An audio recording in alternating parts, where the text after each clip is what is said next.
அங்கன்வாடி சகோதரிகளுக்கு பென்ஷன் இல்லாத காரணத்தை காட்டி முதலமைச்சர் அவர்களுக்கெல்லாம் முதியோர் உதவித்தொகை வழங்கப்படும் என்ற ஒரு அறிவிப்பை செய்து இந்த நிமிடம் வரை பாண்டிச்சேரியிலே மற்ற பகுதிகளிலே நல்லவிதமாக நடைபெற்றிருக்கிறது.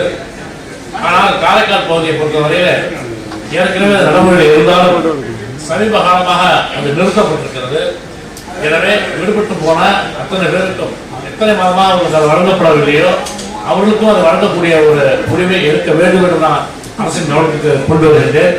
அது மட்டுமல்லாமல் எந்த ஒரு நிலைப்பாடாக இருந்தாலும் இந்த மகளிர் மற்றும் குழந்தை மேம்பாட்டுத் துறை மூலமாக நிறைவேறுகின்ற எந்த திட்டமாக இருந்தாலும் பாண்டிச்சேரியில் ஒரு நிலைப்பாடு, காரைக்காலில் ஒரு நிலைப்பாடு என்று இருப்பதை நான் பலமுறை அமைச்சருடைய கவனத்துக்கு கொண்டு வந்திருக்கின்றேன்.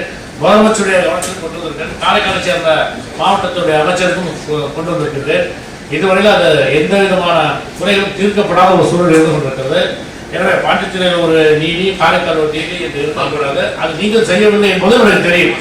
இருந்தாலும் யார் செய்தாலும் அரசுக்கு கெட்ட பெயர் வந்து தயவு செய்து அந்த நல்ல முடிவை எடுக்க வேண்டும்.